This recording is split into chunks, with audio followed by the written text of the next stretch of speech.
Assalamualaikum warahmatullahi wabarakatuh. Bismillahirrahmanirrahim.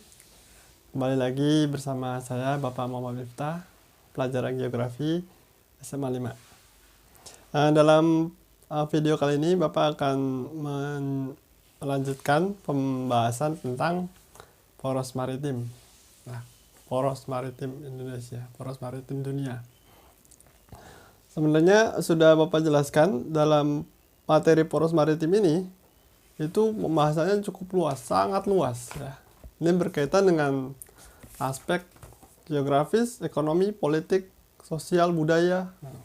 Pilar poros maritim pun ada budaya, ada kedaulatan, ada pertahanan. Banyak aspek yang dibahas dalam poros maritim. Dalam pelajaran geografi, ya, ini adalah siapa tahu kalian menjadi calon-calon pemimpin, calon-calon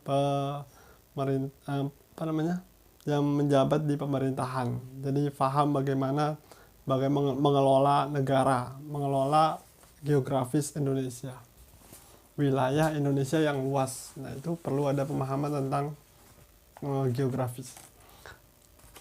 Dalam kesempatan kali ini Bapak akan menjelaskan beberapa hal yang sifatnya materi. Sebenarnya kalian bisa mencari materinya di luar. Bapak menjelaskan sedikit sama tentang laut transgresi. Terus ada negara maritim. Yang kemarin kita Bapak kasih soal tentang apa itu negara maritim, kepulauan, dan daratan. Potensi Indonesia. Ini juga Bapak pengen membahas tentang sudahkah Indonesia memanfaatkan potensi Indonesia, potensi geografis, potensi astronomis, potensi geologis, potensi sumber daya alam Indonesia. Sudah belum sih? Gitu. Sudah dimanfaatkan belum? Gitu. Lalu tentang teritorial, ZTE, dan landas kontinen. Nah, lalu membahas juga tentang pelabuhan. Nah, ada pembangunan infrastruktur ya. Nah, salah satu pilar poros maritim adalah infrastruktur. Nah, dalam yang pertama tentang laut transgresi. Ya. Ini kalian bisa mencari materi laut transgresi, jenis-jenis laut. Materi kelas 10 juga sudah dibahas. Ada laut transgresi, laut regresi, laut ingresi. Nah, ada jenis kategori lain dari laut, ada laut dalam, laut lepas. Nah, ada laut pertengahan ya, seperti laut Mediterania itu laut tengah. Di Indonesia ada laut tengah, ada laut Jawa itu laut tengah ya, laut tengah. Di antara pulau dan pulau itu laut tengah. Selat, kalau selat itu laut sempit itu. Choke point istilahnya ya. Nah, laut transgresi ini adalah laut kedalaman sampai 200 meter. Kalau ini laut, nah ini laut transgresi. Lalu sini ada nanti lebih dalam lagi. Nah, ini laut transgresi. Atau istilah lainnya continental shelf.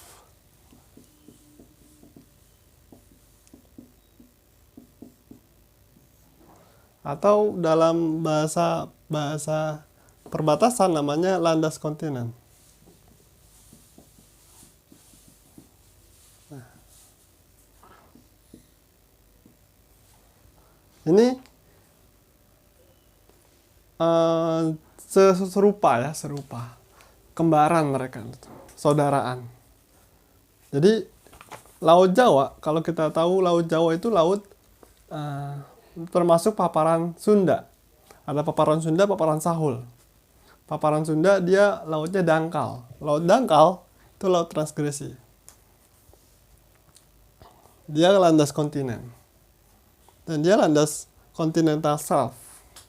Kalau laut Samudra Hindia selatan, pantai selatan, dia udah sampai sini terus kemari, ke bawah. Kalau ini Pulau Jawa, Kalimantan, Sumatera, Jawa, Kalimantan. Nah, ini dia sampai di sini doang. Ini Pulau Jawa, Kalimantan. Ini tidak ada. Yang ini tidak ada. Ini landas kontinen. Laut Jawa.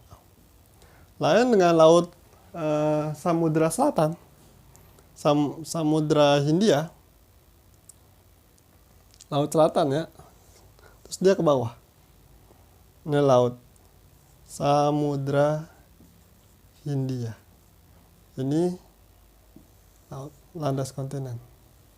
Di sini ada palung. Ya, ada palung. Jadi laut transgresi. Apa manfaatnya laut transgresi? Apa manfaatnya laut Samudra Hindia? Ada nggak manfaatnya kita pelajarin itu? Manfaatnya adalah kita mengetahui, oh ternyata laut transgresi itu sampai kedalaman 200 meter, manfaatnya adalah di situ banyak ikan. Nah, di situ banyak ikan. Laut Jawa dengan laut Samudra Hindia, mana yang lebih banyak ikannya? Ya, tentu laut Jawa di paparan Sunda. Paparan Sunda. Paparan Sahul ada juga ikannya, karena di sana ada laut dangkal juga. Di laut-laut dalam juga ada. Kenapa? Kenapa di paparan Sunda banyak? Karena di sana nanti akan ada dampaknya adalah banyak pencurian ikan juga di sana ya. Sebentar. Jadi laut transgresi itu laut dangkal, ada di paparan Sunda. Kalian bisa buka peta. Kalian bisa cari internet, cari sumber lainnya. Bapak menjelaskan sedikit. Asalnya adalah, ini sudah dibahas di kelas 10. Asalnya adalah dulunya Sumatera, Jawa, dan Kalimantan adalah satu daratan luas, terus air laut naik, daratan yang rendah menjadi laut.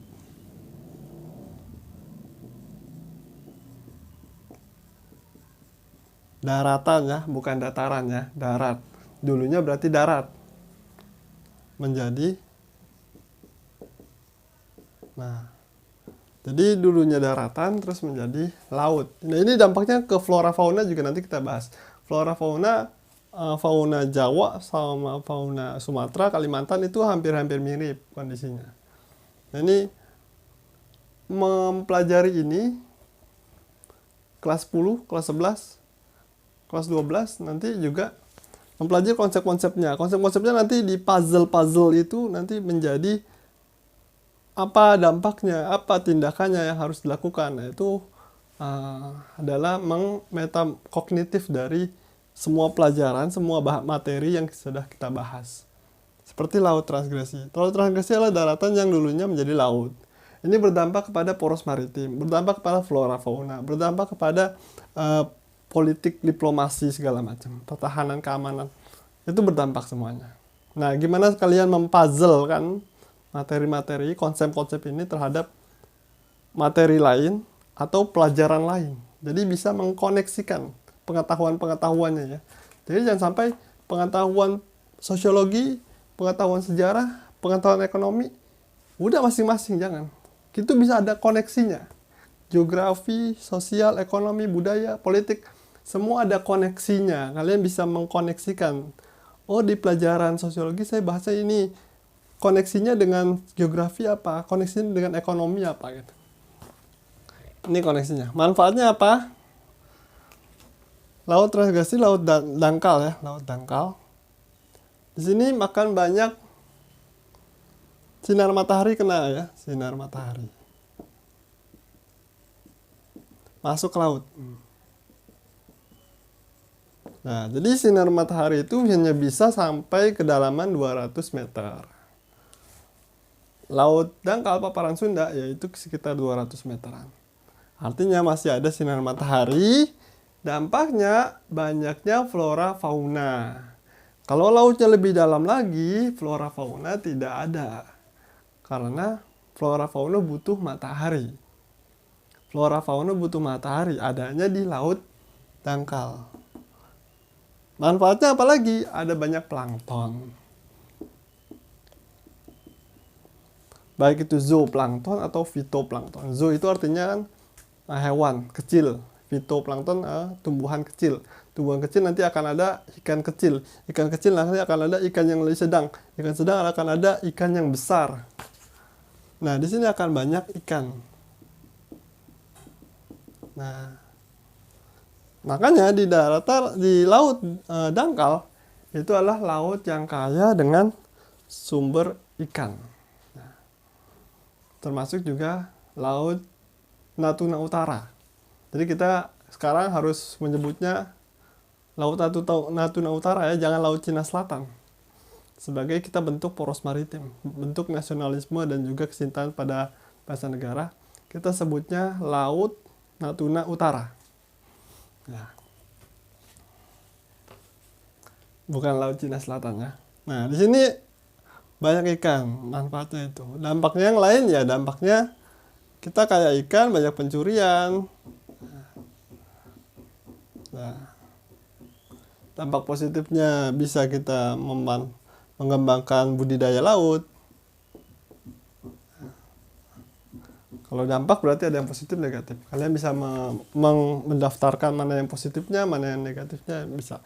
Atau cari sumber-sumber lain. Intinya itu, laut transgresi adalah laut dangkal. Dampaknya lagi terhadap batas wilayah. Nah, nanti kita bahas di materi landas kontinen. Oke, sebentar dulu. Lalu sekarang kita bahas tentang negara maritim, negara kepulauan. Tadi Indonesia ada laut-laut dangkal, ada laut-laut dalam. Samudra Hindia, Sumatera bagian barat, Sumatera bagian timur. Kalian harus tahu tuh mana yang laut dangkal, mana laut dalam. Mana Jawa Utara, mana Jawa Selatan. Mana laut dangkal, mana laut dalam. Gitu ya. Masuk nanti Sumatera dengan Malaysia itu laut dangkal diambilnya 200 meter landas kontinen. Nah, sekarang negara maritim, negara kepulauan. Indonesia adalah negara kepulauan. Itu sudah takdir, sudah pemberian Tuhan. Kalian menjadi laki-laki, menjadi perempuan itu takdir. Sudah pemberian Tuhan. Nah, ada yang harus diupayakan. Negara maritim. Tidak semua negara kepulauan itu negara maritim. Dan tidak harus negara maritim itu harus negara kepulauan. Bisa jadi dia negara daratan tapi kepulauan. Memang tidak ada definisi khususnya negara maritim ya. Intinya negara tersebut menguasai kemaritiman atau tidak. Indonesia saat ini belum menguasai kemaritiman. Apa aja yang harus menguasai kemaritiman? Ya, Indonesia harus menguasai, negara maritim itu menguasai. Kemarin Bapak bilang perdagangan, ekspor, itu harus lebih besar daripada impor. Lalu militer dan kedaulatan. Nah, ini adalah nanti akan berturunannya banyak tuh. Ada budaya, ada pariwisata, segala macam. Pokoknya 3 hal ini kalau dikuasai, dia negara maritim. Sama seperti Sriwijaya, Majapahit, terus Samudra Pasai, terus Ternate Tidores. Mereka dulu negara-negara yang menguasai perdagangan. Mereka eksportir ya. Eksportir bukan importir ya.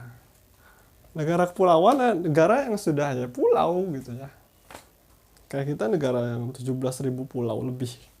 Artinya itu sudah pemberian Tuhan.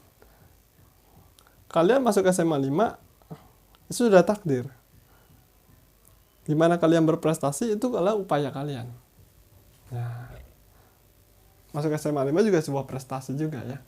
Artinya memang sudah kalian dilahirkan dari bapak ibu kalian itu sudah takdir. Gimana kalian bisa membanggakan bapak ibu kalian, itu adalah upaya kalian. Nah, itu. Negara kepulauan ya kita udah takdirnya negara kepulauan.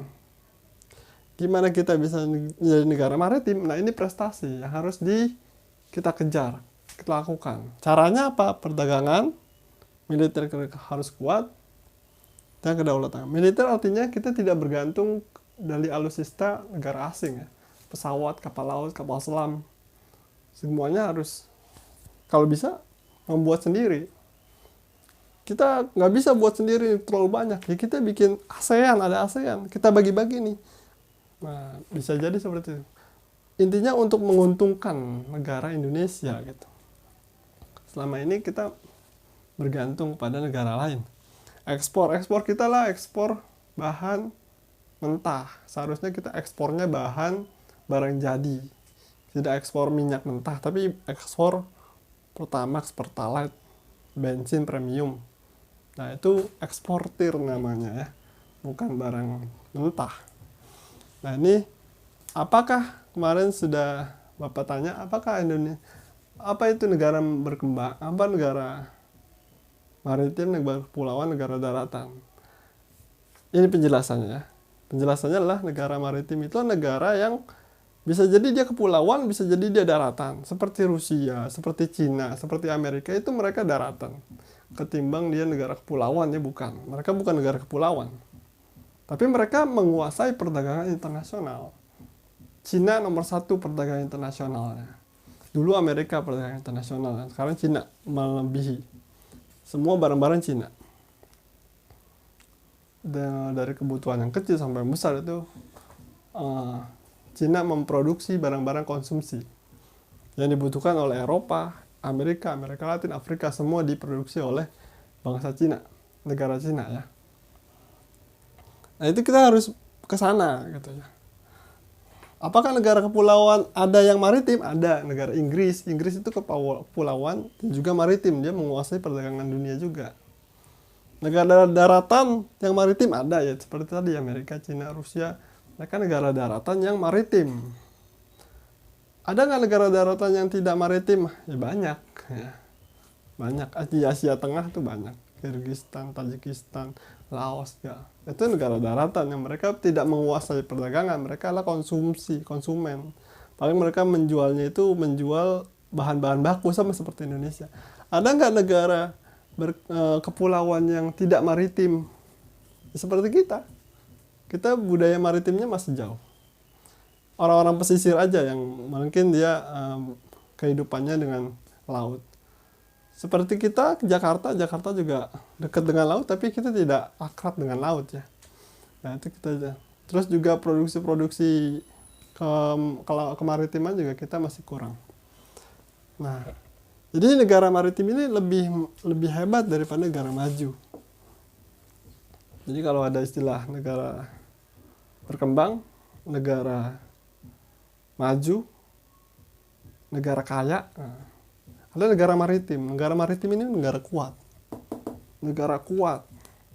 Ada negara kaya ya. Negara kaya itu seperti Arab Saudi, Dubai, Uni Emirat Arab. Ya. Terus Qatar, itu negara kaya. Tapi mereka bukan maju. Mereka juga tidak maritim juga. Karena mereka konsumen. Mereka kaya dengan bahan baku minyaknya, bahan mentah.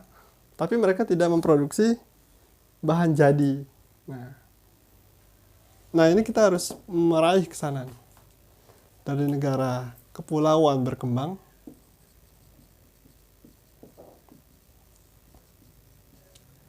menjadi negara maritim. Nah, itu materi tentang negara maritim, negara kepulauan ya. Selengkapnya kalian bisa cari informasi yang lain. Sekarang tentang memanfaatkan potensi Indonesia. Kemarin tugas Bapak sudah bertanya, apakah Indonesia sudah memanfaatkan? Apakah ada manfaatnya? Letak geografis Indonesia, letak strategis, letak astronomis, letak geologis Indonesia terhadap Indonesia sendiri gitu. Apakah sudah ada manfaatnya? Kebanyakan dari kalian akan menjawab, ya sudah memanfaatkan. Memang sudah memanfaatkan ya, tapi belum maksimal. Kalau dikatakan memanfaatkan belum maksimal. Ibaratnya ada potensinya nih, potensi misalkan. Potensinya ada 10.000. Ini potensi misalkan ya. Yang dimanfaatkan. Yang dimanfaatkan baru 1.000. Jadi 10 kali lipatnya itu belum termanfaatkan gitu. Atau bahkan mungkin bukan 1.000, baru 500 gitu. Baru 500. Jadi potensinya ada 10.000, yang dimanfaatkan baru 500. Artinya kalau dibilang sudah memanfaatkan ya udah, baru segini. Tapi ada potensi yang lain yang tidak termanfaatkan. Demografi Indonesia besar. Harusnya kita bisa menjadi negara produsen dengan tenaga kerja yang berlimpah. Harusnya kita bisa menjadi negara, Indonesia punya laut dangkal. Harusnya kita bisa menjadi produsen ikan dunia. Nah, jadi misalkan laut transgresik tadi ya. Potensi laut Indonesia dikatakan misalkan ya 10.000 ton per tahun untuk produksi ikan. Sedangkan Indonesia baru mencapai 500 ton per tahun yang diambil.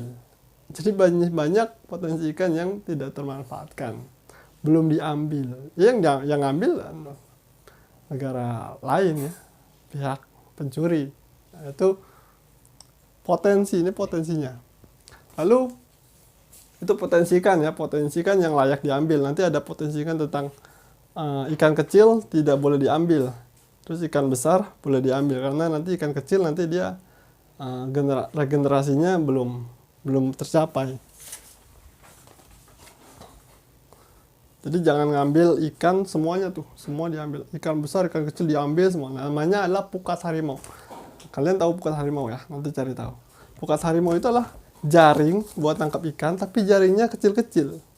Jaringnya kecil-kecil artinya ikan yang besar keambil, ikan yang kecil keambil juga. Bisa punah ikannya ya, ikan bisa punah. Jaring yang diperbolehkan adalah jaring yang besar-besar. Jadi yang diambil ikan-ikan yang besar, ikan-ikan yang kecil lolos. Ikan-ikan yang kecil lolos nanti dia akan bergenerasi, regenerasi, dia besar baru diambil lagi. Dia berregenerasi, dia jadi tidak punah. Ikan tidak punah. Nah itu potensinya besar. Ya, seluruh Indonesia potensinya besar. Tapi yang diambil, yang dimanfaatkan Indonesia baru sedikit. Kalau dikatakan sudah memanfaatkan, ya sudah tapi sedikit, tidak maksimal. Kita tidak maksimal. Seperti sumber daya alam, barang tambang. Barang tambang kita nilainya sangat luar biasa besar. Kita ambil contohnya di Timika, Freeport. Kita hanya mengambil dari 100% tambang, hanya mengambil 10% dari pajak tembaga. Ini tembaga ya, bukan emas. Emasnya nanti diolah di Okinawa, Jepang sana oleh Amerika, Freeport. Jadi yang ditambang seperti batu diambil. Nah, batu diambil ini dimurnikan, itu tembaganya. Yang lainnya tidak dihitung. Batu-batuan ini tidak dihitung. Yang dihitung adalah tembaganya. Tembaganya ini nanti kita hanya mendapat jatah 10%. Katakanlah 10%-nya, 40%-nya gitu. Sisanya diambil oleh si pengembangnya air, Freeport-nya. Terus kita dapat pajaknya. Nah, itu dari batuan yang diambil itu ternyata bukan hanya tembaga. Di sini tuh batuannya itu terbuang. Mereka tidak membuang, mereka membawa ke tempat lain, dan itu isinya ada uranium, ada emas, ada tembaga, ada barang-barang tambang lain. Yang kita anggap itu tidak bernilai, padahal bagi mereka itu bernilai. Batuan-batuan itu yang cuma batuan campuran pasir-pasir, ternyata itu isinya banyak. Itu barang tambang yang kita tidak manfaatkan. Nanti akan lebih jauh di materi tentang sumber daya alam ya, dan barang tambang.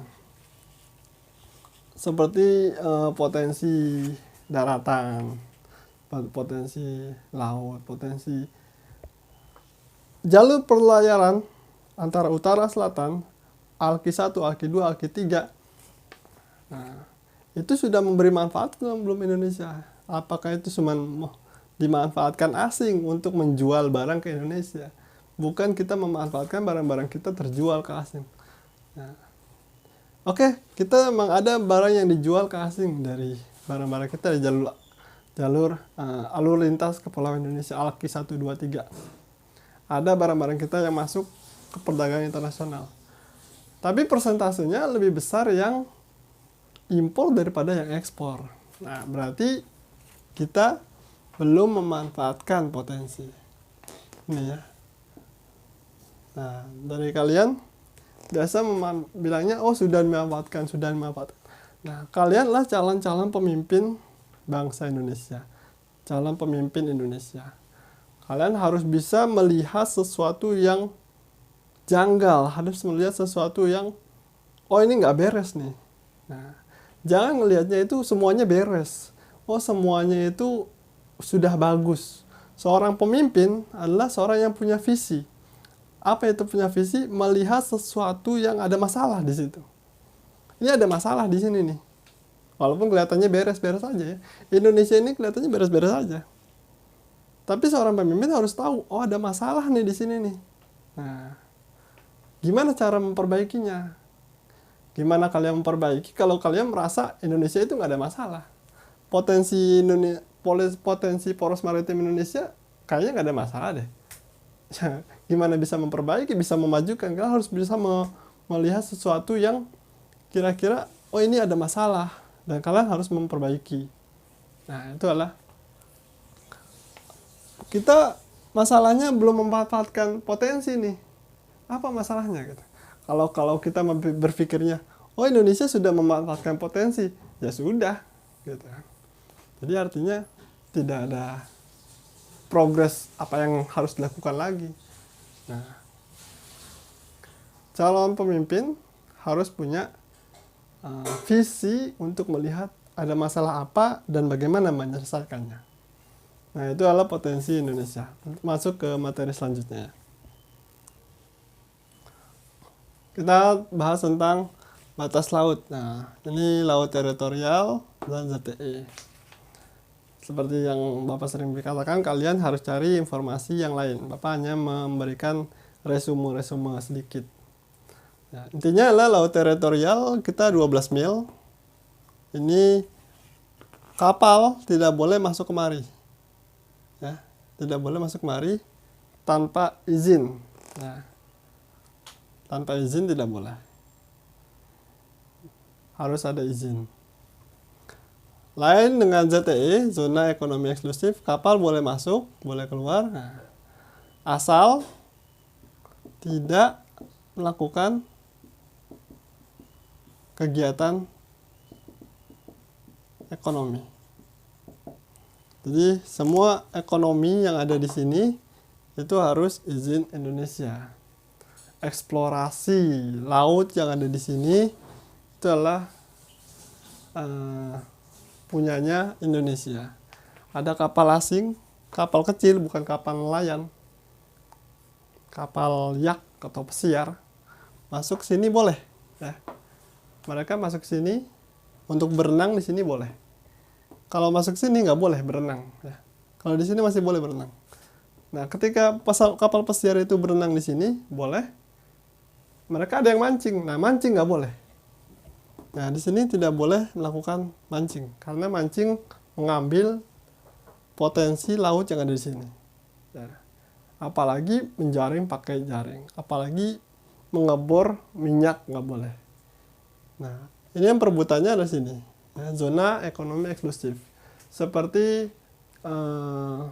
Timor Leste, Timur itu punya Indonesia, zona ekonomi eksklusifnya punya Indonesia. Ketika lepas dari Indonesia menjadi Timor Leste, zona ekonomi eksklusif kita berkurang menjadi punyanya Timor Leste. Maka mereka berebutan adalah zona eksklusif Indonesia, Timor Leste, dan Australia. Nah ini zona ekonomi eksklusif. Tidak boleh melakukan kegiatan ekonomi baik itu sumber dalam laut ataupun sumber dalam barang tambang. Itu milik negara tersebut. Kalau cuma melintas boleh, ya. Itu zona ekonomi eksklusif. Teritorial 12 mil. Zaman dulu, zaman Belanda, Hindia Belanda, kita 3 mil. Setelah adanya deklarasi Juanda dan juga UNCLOS, kita menjadi 12 mil. Ditambah zona ekonomi eksklusif. Kalau landas kontinen, seperti Bapak bilang tadi, laut transgresi, ya. Sumatera dan Malaysia itu laut transgresi. Paparan Sunda. Ini samudra. Nah, di sini laut dangkal, jarak Sumatera dengan Malaysia tidak mencapai 12 mil. Ini 12 mil kurang dari 12 mil. Artinya yang dipakai adalah kedalaman laut. Landas kontinen 200 meter. Nah, ini konsepnya seperti itu, 200 meter. Pada prakteknya bagaimana? Pada prakteknya adalah pakai diplomasi bilateral. Bilateral itu 2 negara. Kesepakatan 2 negara aja. Mana bagian Indonesia, mana bagian Malaysia. Nah, kapal-kapal laut internasional masuk nih lewat sini nih. Masuk lewat Selat Sunda, Selat Malaka. Nanti akan ada bagiannya Indonesia, ada bagiannya Malaysia. Seperti yang materi tadi, apakah kita sudah memanfaatkan potensi itu? Kapal asing lewat sini, apakah kita sudah memanfaatkan? Belum. Seharusnya kapal asing lewat, ya kita kasih tarikin pajak. Mana lo mau lewat jalur gua, bayar pajak dulu dong, katanya. Nah, seperti kapal asing lewat terusan Panama, mereka bayar. Kapal asing lewat terusan Suez, terusan Panama, terusan Suez, mereka bayar. Akhirnya menjadi devisa pendapatan negara Mesir dan juga Panama. Apakah yang masuk lewat Selat Malaka, Selat Sunda, ALKI 1, ALKI 2 sudah bayar pajak ke Indonesia atau retribusi? Belum, ya. Belum, karena mereka bebas saja, kita hanya mengawal. Gitu. Nah, seharusnya itu bisa menjadi potensi pendapatan Indonesia. Jangan memajaki rakyat Indonesia, tapi pajakin perusahaan-perusahaan asing, kapal-kapal asing, gitu pajakin. Jangan memberatkan rakyat Indonesia sendiri. Nah, itu harus pemikirannya seperti itu. Oke, bisa kalian cari tahu lagi batas laut teritorial, ZTI, dan landas kontinen. Itu baru laut. Ada batas daratan. Batas daratan antara Indonesia ke Malaysia di Kalimantan. Ada batas udara. Batas udara juga ada. Nah, kesepakatannya sampai mana nih? Sampai di ketinggian berapa? Nah, sampai di ketinggian, katakanlah sampai ketinggian 1000 meter. Indonesia bisa nggak mengawasi atmosfer Indonesia yang sampai 1000 meter? Luar angkasa misalkan kayak gitu. Sampai 400 meter. Nah, sampai 4000 meter ya. 1000 meter, 10.000 meter. Nah. 10 kilo, 20 kilo, 15 kilo. Atmosfer kita, atmosfer pesawat terbang di ketinggian 15 kilo. Pesawat jet tempur bisa sampai 20-30 kilo. Nah, kalau ada pesawat yang lebih tinggi lagi, sampai 50 kilo di atas daratan, kita bisa nggak mengusir kapal yang lewat di atas kita. Kapal tempur lewat di atas kita di ketinggian 30 kilo. Sedangkan pesawat kita cuma nyampe 20 kilo. Jadi nggak bisa nyampe gitu. Nah, makanya kita harus membuat pertahanan yang kuat. Nah, itu poros maritim seperti itu. Tidak hanya ngomongin laut, tapi ngomongin udara, ngomongin daratan. Itu negara maritim. Nah, itu tentang batas laut, batas darat, dan batas udara. Nah, kita lanjut ke materi berikutnya. Kita bahas tentang pelabuhan di Indonesia dan pembangunan infrastruktur. Jadi intinya, Indonesia masih kekurangan pelabuhan. Jenis-jenis pelabuhan itu nanti banyak lagi. Materi poros maritim ini sangat banyak, sangat luas. Nanti sub-subnya banyak sekali. dipadetin dalam satu bab ya. Dipadetin dalam satu bab itu 5 minggu doang ya. Makanya Bapak mengejarnya cepat-cepat aja, dikit aja. Yang poin-poin utamanya, konsep-konsep utamanya. Jadi pelabuhan Indonesia ada pelabuhan barang, ada pelabuhan ikan, ada pelabuhan pengumpan, ada pelabuhan pengumpul. Nah, itu. Ada pelabuhan manusia, barang dan jasa. Nah, itu pelabuhan. Nah, di Indonesia pelabuhan masih sedikit. Jarak antara satu pelabuhan dengan pelabuhan lain itu udah jaraknya jauh. Kalau di Manila atau di Filipina atau di Jepang, pantai itu ya ini pelabuhan, sini pelabuhan, sini pelabuhan, banyak pelabuhan. Jadi kapal-kapal itu tidak ngantri. Kayak Singapura juga ada pelabuhan internasionalnya. Mereka pelabuhannya bisa masuk kapal kontainer dengan 1000 vessel. 1000 kontainer kapal dengan isinya 1000 kontainer, 2000 kontainer itu bisa masuk. Pelabuhan terbesar di Indonesia adalah Tanjung Priok. Kapal besar itu nggak bisa masuk ke Indonesia. Kalau masuk ke Indonesia nggak muat nanti, nggak muat ya. Jadi pelabuhannya jadi sempit, jadi belum standar. Pelabuhan Indonesia belum standar internasional. Nah, itu pelabuhan Indonesia. Berkaitan juga dengan infrastruktur dan juga konsep tol laut. Tol laut antara Indonesia Barat, Indonesia Timur. Perdagangan internasional banyak di Indonesia Barat lewatnya ya. Walaupun ada lewat di ALQ 2 atau ALQ 3. Nah, barang-barang di Indonesia Barat dibawa ke Indonesia Timur itu penuh, muatan penuh. Tapi ketika dari Indonesia Timur ke Indonesia Barat, muatan kosong. Maka mereka berlama-lama untuk mengirim barang ke Indonesia Timur. Kemudian kalau sudah sampai sana, mereka nunggu muatan penuh atau paling enggak ada setengah atau setengah lebih baru berangkat. Nggak mau mereka berangkat kosong gitu, rugi. Ya. Di bawah BUMN Pelindo ya, Pelayaran Indonesia. Nah, pelabuhan-pelabuhan ini harus dibangun. Pulau-pulau besar membangun pelabuhan-pelabuhan besar. Itu membangun tol laut ya, makanya harus dipercepat dengan tol laut. Apa konsep tol laut? Mempercepat. Bagaimana mempercepatnya? Ya, mempercepatnya ya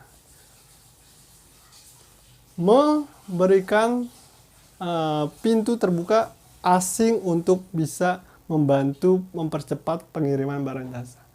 Satu sisi tol laut bagus, tapi kalau dengan cara memberikan kesempatan asing masuk di pelayaran Indonesia, nah itu bisa berbahaya buat ke NKRI ya, keutuhan keamanan dan pertahanan Indonesia.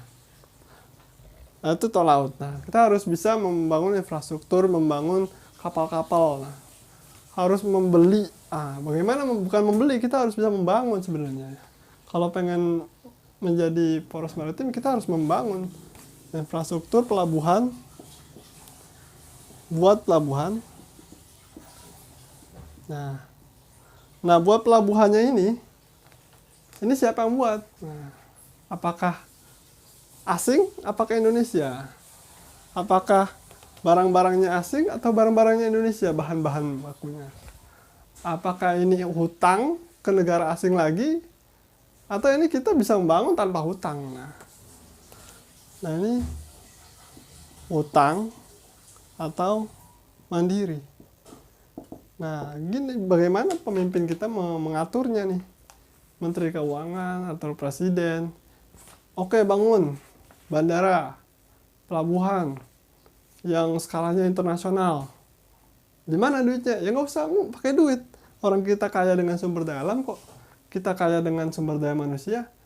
Nanti kita bisa, yang penting rakyat bisa terpenuhi, bisa digaji, tanpa harus berhutang. Nah, itu seorang pemimpin harus bisa mengatur seperti itu. Jangan ngomongin masalah teknis. Masalah teknis itu biar orang ekonomi yang ngatur. Biar orang teknik sipil yang ngatur. Biar orang arsitek yang ngatur. Teknik landscape yang ngatur.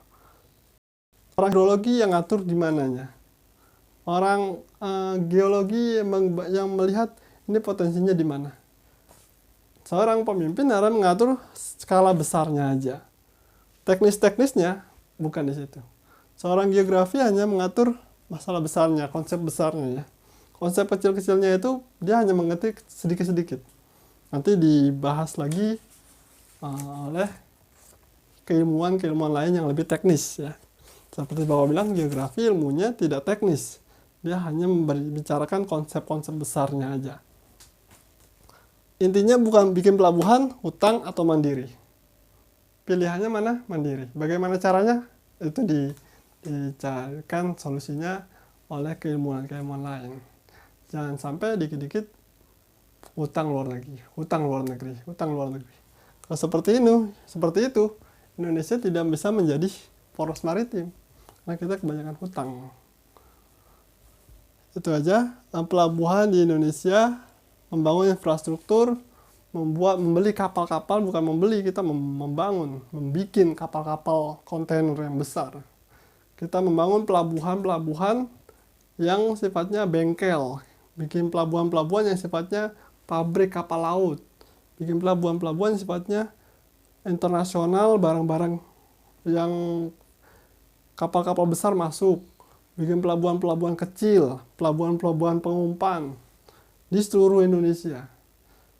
Di utara Jawa, di selatan Jawa, di Malaysia, di Sumatera, di Sulawesi, di Maluku, di Papua, bikin semua pelabuhan-pelabuhan. Karena kita semakin banyak pelabuhan, semakin perdagangannya besar. Masalahnya ketika kita membuat pelabuhan, ada barang nggak yang dijual belikan? Jangan sampai ada pelabuhan, tapi nggak ada barang yang dijual belikan. Barang masuk, barang keluarnya nggak ada. Pelabuhannya sih ada. Nah itulah masalah daratan ya. Daratan, bagaimana caranya daratan mengembangkan potensinya, memproduksi. Sehingga dia bisa, pelabuhannya berfungsi.